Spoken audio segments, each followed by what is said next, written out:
I'm Jackie Doucette, and I'm on a mission to discover exactly what life is like beyond retirement. Join me while I chat with people who've already done it, who've retired to something rather than from something. Let's find out together exactly what's waiting for us when we say goodbye to that 9-to-5. Hi, everyone. Welcome to another episode of Beyond Retirement. Today, I have the pleasure of being joined by Barbara Waxman. Barbara is a longevity and life stage expert, a gerontologist, a coach, a speaker, an author, and an angel investor. Thanks for joining me today, Barbara. Thanks so much for having me. So there's a lot of things in there. And as always, my first question is a bit of an icebreaker. Can you tell us a little bit about who you are, how you got where you are today? Sure. And at 60 years old, how much time do we have? Okay, I'll make it short. I am originally from New York, though I've lived in the Bay Area of California for probably over 35 years now. And when I was growing up, my dad, who was a physician, would take me with him when he went to volunteer at a place called the Menorah Home and Hospital in Brooklyn, New York. It was a nursing home, and I would roam the halls while he was seeing patients. And I'll never forget that, the fluorescent lights, that blue-white light and that antiseptic smell. But I wasn't frightened. I'd peek around into rooms and people would say, "What's a nice girl like you doing in a place like this?" And I'd talk with them. And I felt better when I would leave because I just knew I brought people joy who otherwise were just sitting there. So began my kind of interest in aging and wisdom. So it has been a through line in my life.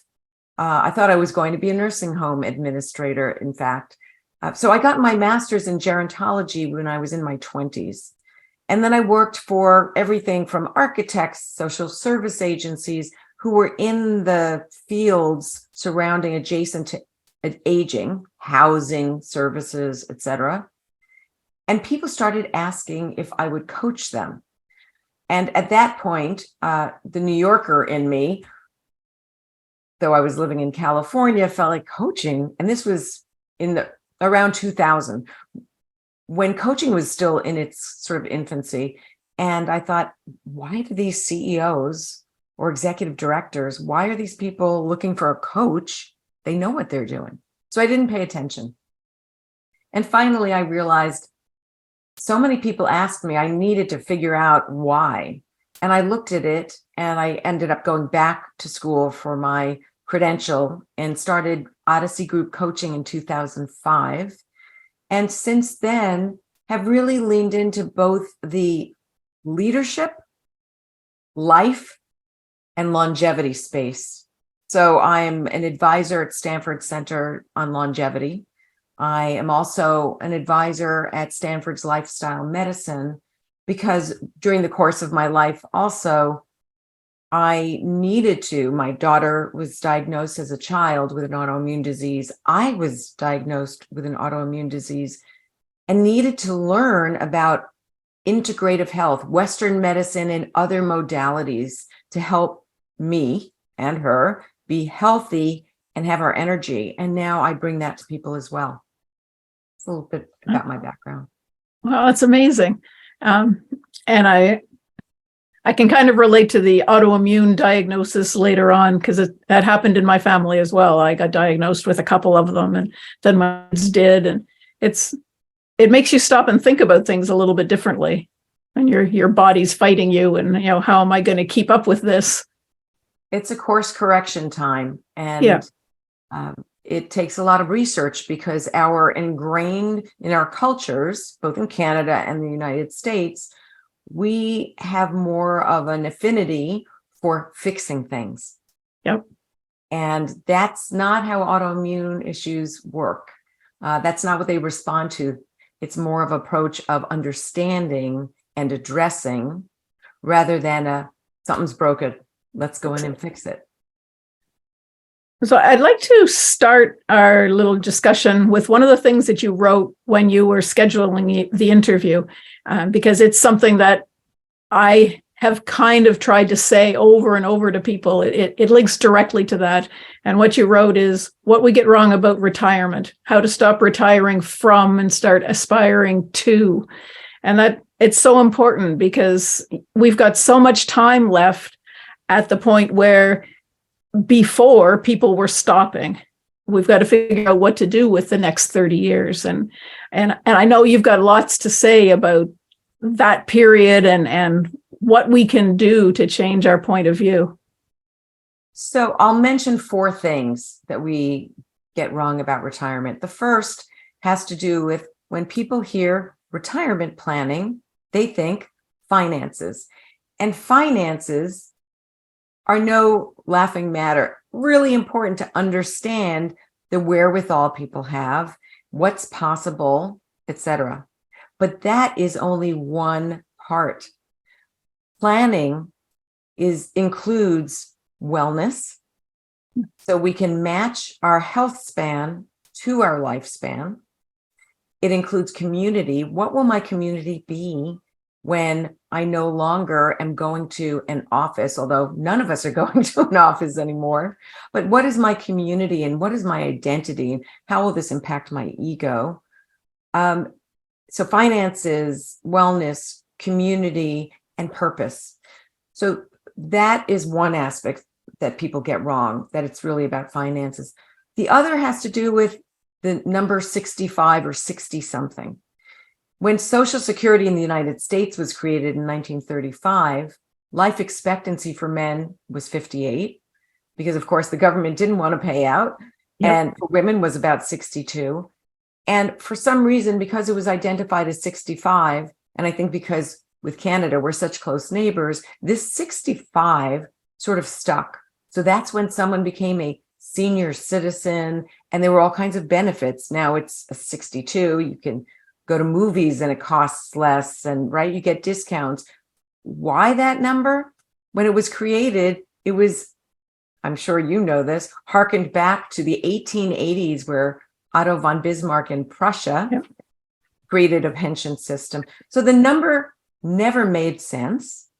It wasn't really based on anything having to do with our government's policy, and yet it's stuck. And so people assume 65 is the number. If we looked at life expectancy today, the number would be closer to 80 years old, because actually, if life expectancy was lower than even 60, and the number was 65, it would be at least 80 now, and that wouldn't make sense either.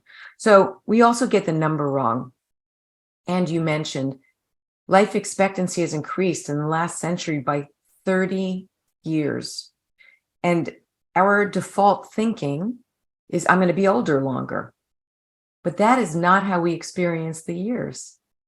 We sort of, and this happens hormonally for men and women as well, our midsections expand. The middle of our lives expand. So we experience this whole new approach that no one, except for you, thank you for the work you're doing, and other people like myself are saying, let us help guide you in how to fully live in those years. So 1, what we get wrong is it's about finances alone. 2, the number. 3, retirement means leisure. It doesn't. People on average might want to take a break. Absolutely. Take trips, play golf, whatever works for you. But after about 2 years, people are craving more of a sense of purpose and meaning in addition to wanting that. So this idea of leisure is also a mistake. And then the final thing we get wrong about retirement is thinking it's sort of the beginning of the end. That we're used to thinking when you're young, you learn. When you're in the middle of life, you earn and have a family if you choose. And then at the end, retirement means leisure. And then, of course, after that, it's all over. So there's this association that it's the beginning of the end, and that's absolutely not true. For so many people, they finally find love and romance. For others, they find their true life's calling. It is such an exciting time. I think that's so true. And I've had a number of people say to me, beyond retirement, isn't that death? It's kind of like, there's this cutoff and a cliff, and it's so not that way. Right. So you've come up with a couple of different terms that I think really should become more commonplace. One of them, I'm not sure it's your term, but it's something that you're embracing, is middlescence, which is kind of like adolescence for us older folks. Exactly. And then the idea that retirement, a lot of people are trying to get rid of the word retirement, and you've come up with something that's, I think, a whole lot better than that as well, with the preferment.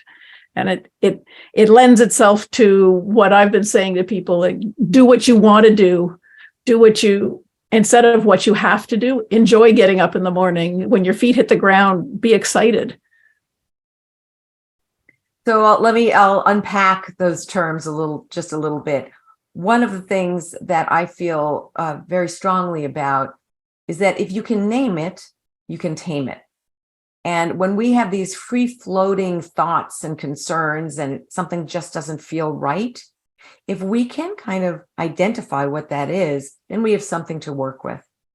So this middle stage of life has a lot of similarities to adolescence. In fact, a lot of people think adolescence is a developmental stage that just always, of course it is, it always existed, but that's not the case. It was named and created by a psychologist named Stanley Hall in the early 1900s for various reasons. Similarly, I didn't invent the word, I invented sort of the way we're using it to say we now live long enough to have a second adolescence. And here are some of the commonalities. Our hormones are changing, our bodies are changing. We need to invest more of our time and energy into taking care of our physical bodies. When we're younger, we can sort of get away with a lot more, right? We can skip sleep and we're okay. Well, now you can't really get away with so much. So we have the physical changes. We've got also the relationship changes. Everything from new love, new relationships, empty nesting, new jobs, leaving a job, caregiving. So we have more transitions in middlescence than in adolescence, but they both share that aspect of lots of change. And then finally, adolescents feel like, I'm not a little kid, but I'm not a grown-up. And we, regardless of the exact age, feel like, I'm not young, but I'm not old. So middlescence is this time where it's a reckoning, where we're faced with decades in the future and a responsibility and some choice around the investment we want to make in ourselves to figure it out, live life fully, and hopefully lean into that part of us that feels like, I want to leave the world slightly better because I was in it. So before I go on to preferment, does that make sense about middlescence? It does. Yeah, it does. Before we move on, though, how does that fit in with the kind of stereotypical midlife crisis sort of thing that, that so many people say they're falling into? It happens around the same time. Yes. So for anyone interested, I did a TEDx talk on the myth of the midlife crisis, because it is a myth. It was a term invented by a 47-year-old white man, originally in about 1955, and it didn't catch on. Then in the 1960s, around the time that there was this phrase, don't trust anyone over 30, and there was a lot of backlash against the government when we were in the Vietnam War, that era. So that was happening. So he tried again with this midlife crisis. Advertising also took off at around that time. And what do you think of a Harley Davidson? They must have a midlife crisis, a red Corvette. So it's sort of kind of like, why 65? Midlife crisis, it sells. The truth is, we don't say adolescent crisis. We say adolescence is a really tough time. We have to help people. Middlescence is a reckoning, absolutely, but it's not a crisis. Oftentimes the crisis is for those people for whom their lives are impacted because of the changes someone makes.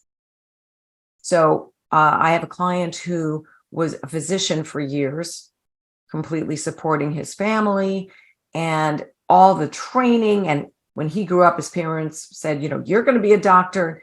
Well, he decided he was done with it. He didn't know what he wanted to do, but he wanted to do something different. And that entailed his going back to school, moving somewhere else. And his family said, what's going on? You must be having a crisis. No, they were having a crisis because he was saying, I've been here for all of you, and now I want to invest in myself. So that's a little bit about the myth of the midlife crisis. And that, I think, kind of leads into the preferment stage, because he's, like this fellow you're talking about, he's doing what he chooses now. So how many times do we hear people say, oh, I'm working in retirement? That doesn't even make sense. People think of retirement as the next stage, but the word actually means to withdraw, to stop. That is the last thing that people want to do now. What people are looking for is not to have one kind of activity, work for pay, be the anchor that ties them down every single day. So it doesn't mean that they don't want to work anymore. It means I want to do the constellation of activities in my life that I prefer to be involved with at this point. And so that's why we're starting to call it preferment and have a preferment portfolio, because it's a time of life when we are not one-dimensional. As we age, we are so much more complex and richer and, frankly, more interesting. And so it's a time where people can look at this constellation and say, rather than being tied down to one thing, how can I travel, still have an impact, continue my relationships, invest in my health? So you see, it's almost like an investment portfolio, but an investment in oneself in a way that we prefer. So I call it preferment. I think that's wonderful. I think I'm going to start using that, and definitely I will let everybody know that it came from you. Thank But you. I couldn't come up with a word, which is why I just said beyond retirement. It's like retirement's kind of like a post on the road, but you're going on past that to, whatever you want to be. Well, it was an epiphany. I mean, I've been thinking about this for years. And one of, I'd say, my superpowers is knowing enough about the research. First of all, I've been reading a lot of research around this and working and getting qualitative data through my work with people around the world. And then having the time and space to create the semantics, because words matter, that people can shift towards to actually have it be aspirational. So I do that. I also talk about being age agnostic. Yeah, I was going to ask about that. So let's go into that a little bit, because I'm sure people understand what agnostic is in a religious sense, and I think you're probably talking about similar things with age. So oftentimes we label ourselves, I'm too old to do this, or so-and-so is 30 years old. They're too young to be my friend if I'm 60. In fact, if we go beyond a number and we look at a life stage someone's at, and we look at who they are, what they're interested in, and what values we share, age becomes less and less important. And once I gave up that sticky attachment to a number, so many of my relationships expanded in really beautiful ways, where I'm mentoring someone younger and they're mentoring me right back. So I think that culturally, in addition to a number holding ourselves back, culturally, there's a lot of ageism that goes on. And if we take that out and look at people for people and who they are, we will be much better off. So I sort of use that term. How about being age agnostic and really looking beyond the number and seeing one another? Try it out and see how it feels and what changes. I like that because like you, a lot of people that I've run into have said, oh, I can't be doing that anymore, not at my age.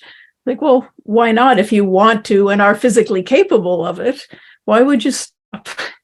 But I do the same thing myself. I kind of look at myself in the mirror before I go out. It's like, wow, I'm not dressed right. Someone my age shouldn't be dressed like this. I was recently contacted by an organization, a national organization that creates, they address loneliness, and they create these opportunities for dinners in different cities around the country, the United States. I don't think they're in Canada yet. And they have people reach out and invite people that they don't know. So that's the premise. And they've done it for millennials, and it's been wildly successful. So they reached out to me because they want to do it for Middlescence, for people who are midlife and better. And they said to me, we want to create this for people between 55 and 64. And I said to them, okay, so let me get this straight. I'm 60 years old. I'm actually a new grandmother, and I'm still working full time, and I'm super active. And I've got a friend who's 65. She has twin daughters in college. She's also super active. She's also working full time. I can't invite her because she's 65. She actually has younger kids than I do. And so they listened, and they're reevaluating their whole strategy, because when we look at, and that's how, where'd they get that number? When you look at population statistics, that's how it's broken down, 55 to 64. It doesn't pertain anymore. Yeah. And I was laughing when you were talking about, you get into movies a little bit cheaper, things like that.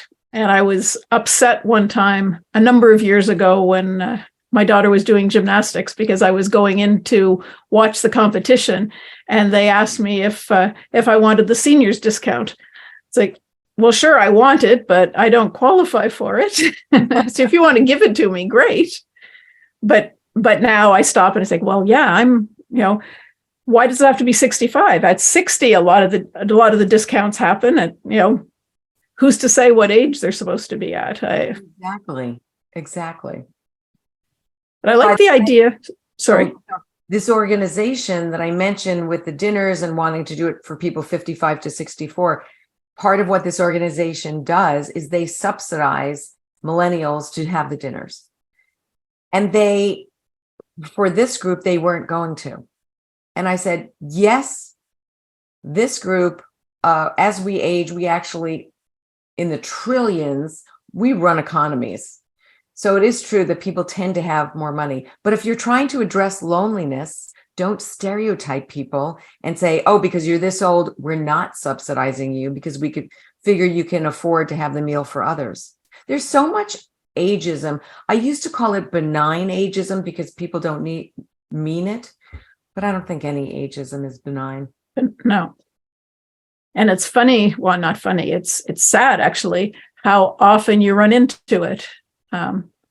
If you stop and pay attention to what's being said and what's being done, but like you say, it feels, or it seems like it's probably benign, except that it really isn't, because it's affecting a lot of people. Exactly. And it's changing how those people look at themselves as well. 100%.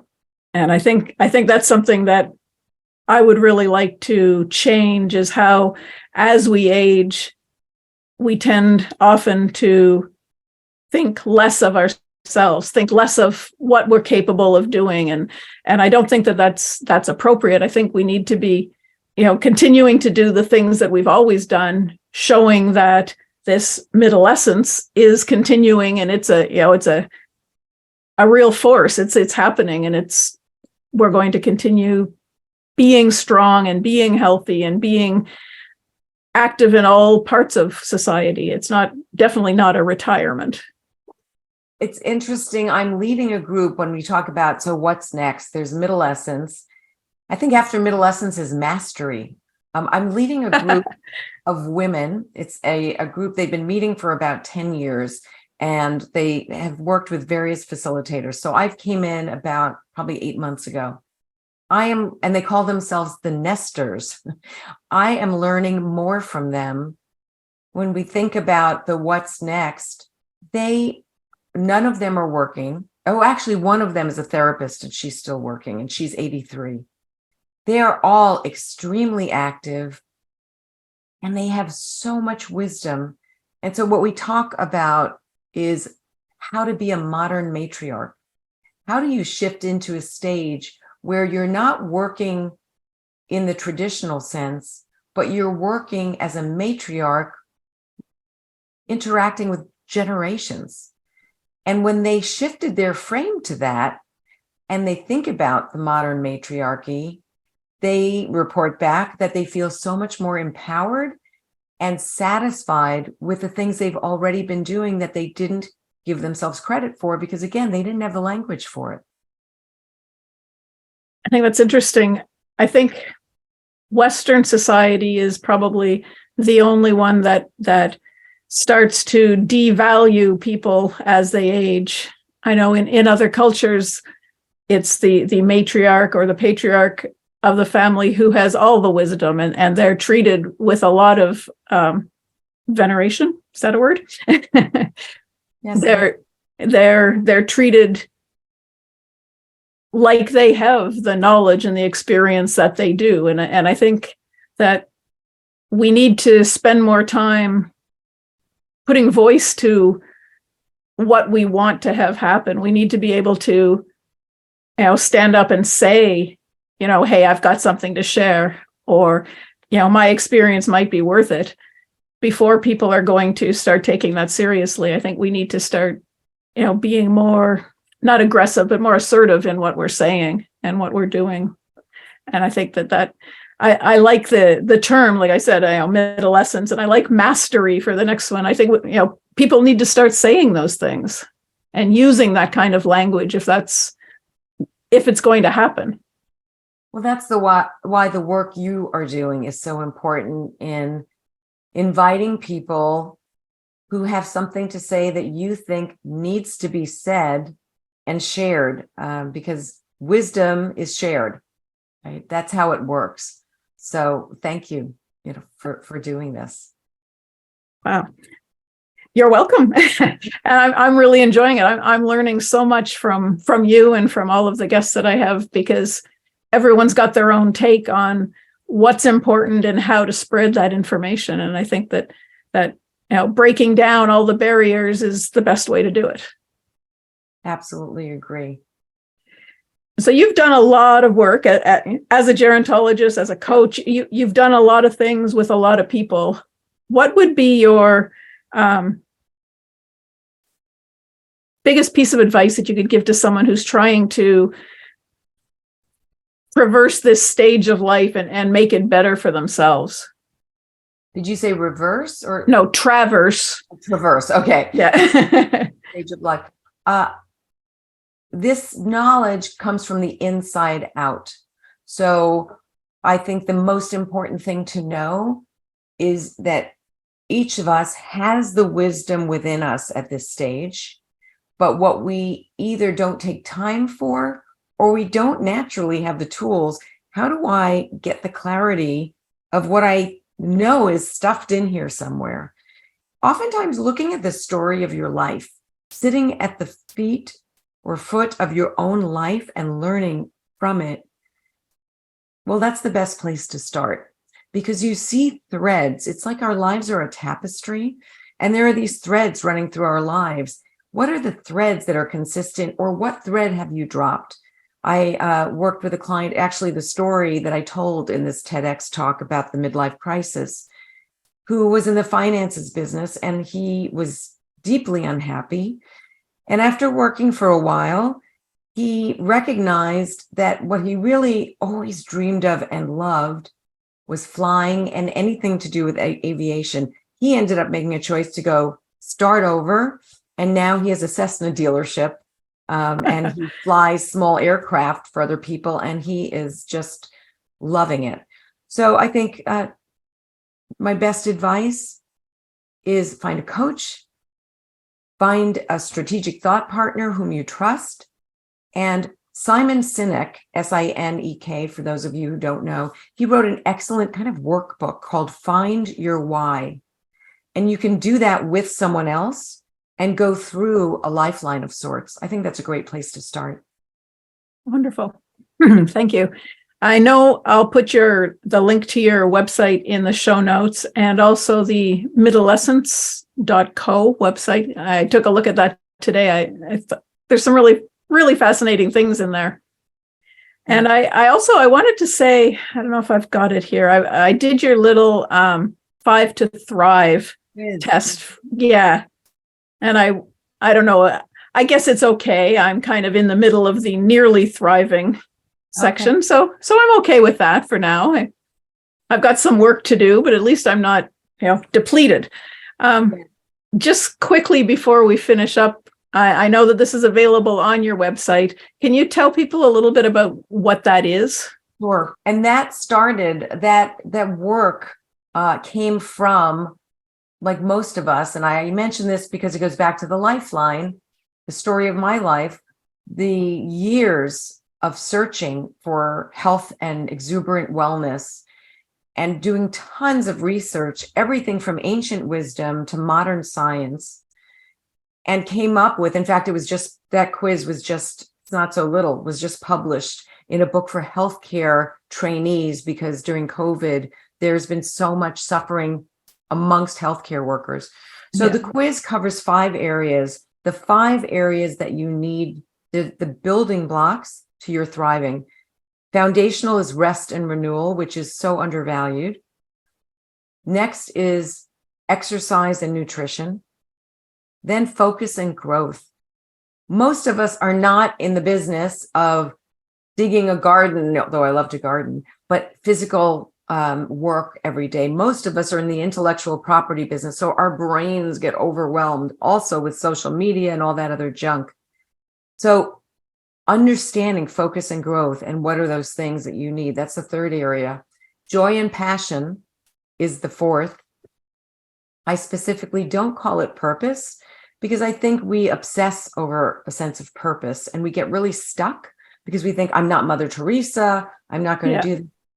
That's not what it's about. So that's the 4th area. And the final area has to do with your relationship with time and how you use that, because that's a big issue for people. So I offer it for free. Coaches license the quiz. So when people use it in their work and make money from it, then they pay a license, and I trust people to do that.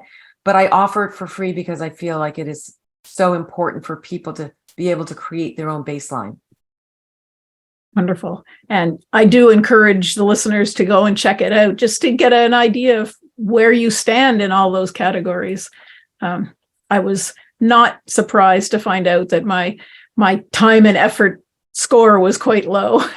I don't have very good use of time, but it's improving. Good. So thank you very much for being here and chatting with me today. I'm sure that the listeners got a lot out of it, because the idea of aging well is something that we all have to work on. We all struggle with, I think, as we go through our life. And I think that every little bit of information that points us in the right direction is good. Is there anything you'd like to say before we close up? Just thank you for having me. I really appreciate it and appreciate the work you're doing. Thanks so much. And that's it for this episode of Beyond Retirement. Thank you so much for hanging out with me. I hope you enjoyed it. Are you ready to start rocking your retirement? Head on over to www.beyondretirement.ca/rocking it and sign up to plan out your own roadmap for retirement. Don't wait till it's too late.